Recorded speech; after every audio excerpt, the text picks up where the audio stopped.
Welcome to Mechanical Advantage Garage. I'm Kerry and I'm back with some more GTO content. Hooray! No more waiting for me to start working on this car again. Some of you more astute viewers of the channel here have noticed that my fan shroud isn't exactly held in with the most secure methods. It's zip tied, and the bolts had gone missing on this a while ago, and I didn't have them when I was putting in the radiator. So I made a quick trip to Napa here, and I was actually able to find the correct nuts or nutserts that go in these little holes right here, and the correct bolts for them. So I'm going to go ahead and secure the fan shroud now, because I'm getting kind of tired of my fan just sort of, pulling the fan shroud forward and unsecuring everything. By the way, this wasn't unsecured the last time. There is actually one bolt that goes in here, but I had to take it out to take it to the Napa to match it up. Also, this is a reproduction fan shroud. When I bought the car, the fan shroud was missing on it. It doesn't exactly fit in the best way here. The plastic is all kind of warped and bent. It is one of the reproduction ones. I think I got this from Ames years ago. And I think over time it's kind of pulled itself and warped itself out of shape. So I'm going to go ahead and put the bolts in it so that we have an actual secured fan shroud, and I'm doing things the right way instead of, the super janky way. So these install actually kind of easy. They just slide in here, and there's a little clip that locks them into the hole, and they don't move around. So I'm gonna, and actually there's one down here, so I'm glad I still have one here. But I'm gonna go ahead and install all the rest of them, because I think this side is completely missing them. You can't even see them here. And yeah, so that's been great. But I'm sorting it out slowly but surely. So just to show you a little bit of the damage it's been doing, see all this right here? This is all residue from the fan scraping the inside of the fan shroud here, because with the zip ties what would happen is it would pull the fan forward. The suction of the air would pull the fan forward, and it would contact the blades and they would scrape, and you can see some of them even have some of the residue on the tips here. So I'm kind of glad this is now very solidly bolted down with new bolts, and it's not going anywhere. I did have to remove the mounting bracket, and I was able to shift the radiator a little bit over to get it mounted, but overall I'm pretty happy that this is in place now and it's not going anywhere. So yeah, so I'm gonna gripe about something here for a second. I normally love dealing with my local parts stores, especially my local Napa. It's got nice people in it. They're really super helpful. I showed up at 5:52 p.m. when they closed at 6 today, and they still were able to help me. But that bag of fasteners, well, not the fasteners, but the nut inserts I just bought, I want to show you this. So this came out of that brand new bag, and so did this, which is, by the way, completely broken. This is completely unusable. The tines are missing. Same thing, this one still has its tines in it. You can sort of see it, but it's completely bent. Also in that bag, this one, which is not even the right size. It is completely the wrong size. So it's all right. I love my Napa. I love the people that work there. I think they're great people, but somebody obviously returned this and damaged these, and they didn't check it before putting it back on the shelf. And come on, guys, really? Like, I love supporting local businesses, even if you're a chain business. I love, buying locally instead of on the internet. And I mean, I feel like it gets harder to do it when I get something like this and I can't use it. Fortunately, there were enough in the bag that I actually was able to get 4 in there and get it secured. But yeah, I just, also, if you're that person and you damage a part that you bought brand new, don't return it to the store. Or if you return it to the store, tell them about it. I mean, this thing obviously has like screw marks on it, and somebody did try to install it and then pried it up and damaged it. Like, come on, like, don't be that guy, because I'm the next person in line that buys this and can't use it. And if there were only this number in there, I'd be having to figure out a solution for this right now. And you're just screwing the next guy. It's not cool, right? But anyway, support your local parts store, but always check your parts when you leave the parts store, because sometimes, you know, you get bent out of shape.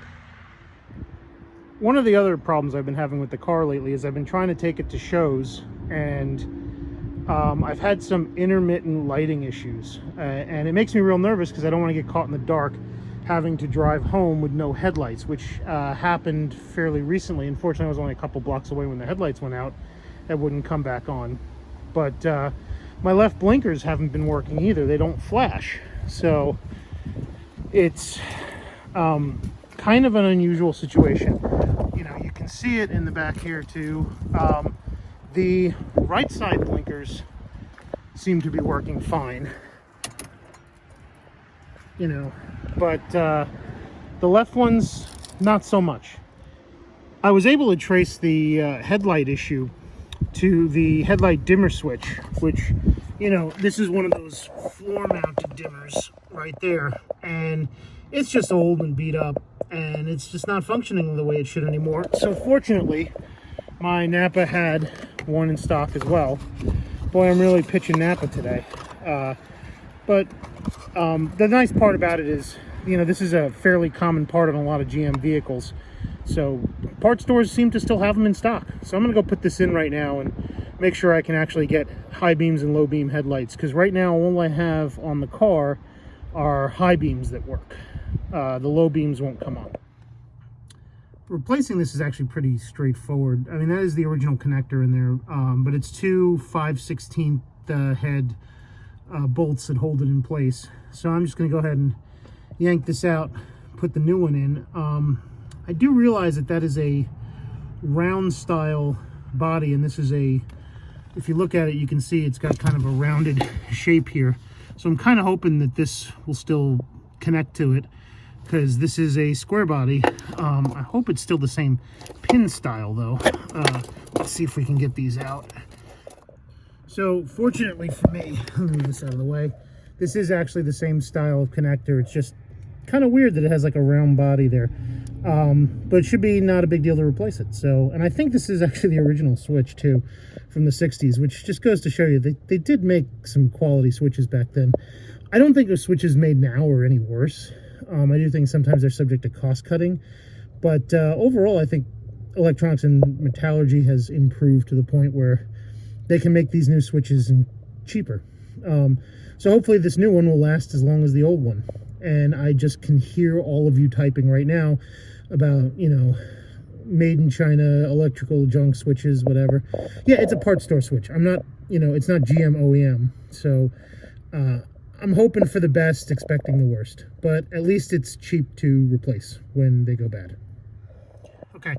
One of the things that I am glad modern cars don't do as much of anymore is self-tapping screws into sheet metal, because something like this on a modern car wouldn't be secured this way.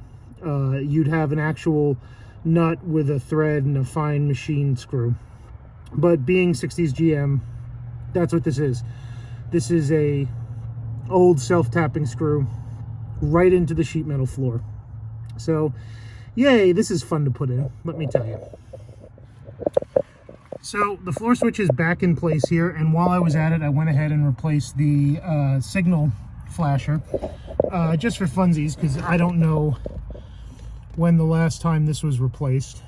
It actually doesn't look to be in too bad shape, but Ideal Corp, so it's obviously aftermarket. Probably the 90s, the last time this was touched. And I know that's the last time the blinkers worked. But let's check the headlights and see if they work. All right, so I pulled the switch and now the upper lights are on. I think these are the high beams. I can't remember, but let me hit the dimmer.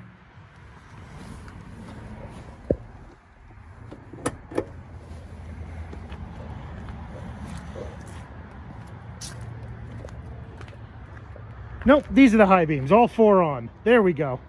So, hooray, now I have lights. So before I didn't have all 4 coming on, and when I'd hit the dimmer switch, the lights would sometimes shut off. This is not doing that now. So I am solidly pleased. Now I'm going to start the car and check the signals. Although, I believe the hazards should work. So let's see if those work right now. And, you know, hitting the hazard switch right there.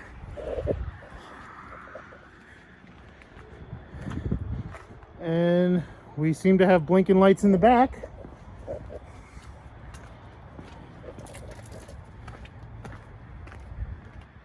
And we have blinking lights in the front. Awesome.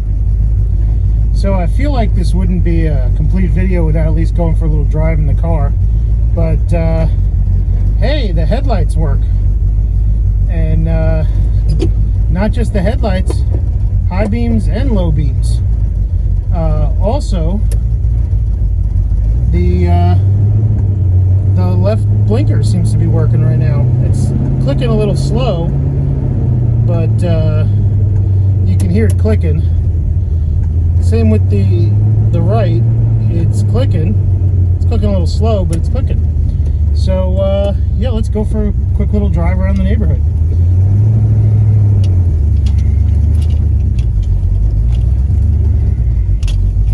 I still have to figure out what's going on with the dash lights, but overall I'm pretty happy about having at least headlights to drive around at night in. You know, one of the things I forget about old cars is that they don't have turn signals on the corners like modern cars, so approaching cars, if you're turning left, can't really see you. See your blinker. So yeah, let's pull out here.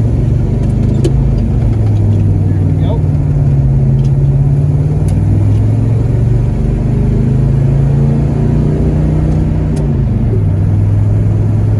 Going for a nice little night cruise. And the high beams work. There we go. Recently we did Holly's LED headlights in Dad's 57. Next time I'm in New York, I'll do a quick video on that installation. But they're really nice and they're really bright and they seem to work really well.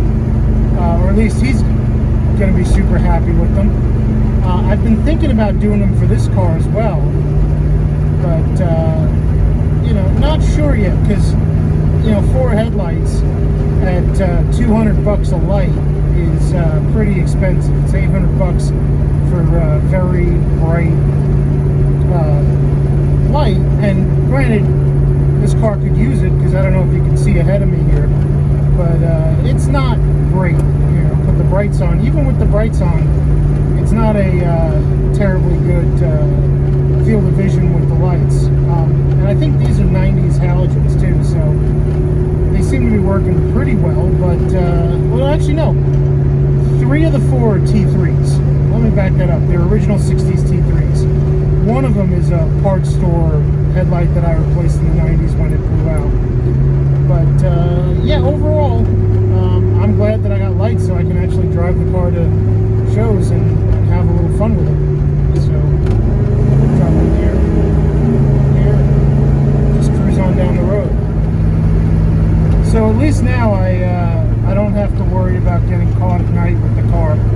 I still need to fix the tranny. It's still slipping. It's not performing optimally, but I don't have to worry about anybody rear-ending me because I can't see my signal or anything like that. And if I get stuck someplace at night, I can get home.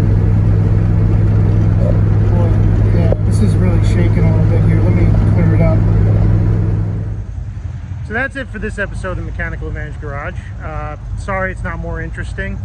We got parts coming. Hopefully I'll get to the power steering soon and the transmission soon. Although it's feeling like it's going to be over the winter project. And I may rebuild it myself. I'm not sure yet. I don't think so though.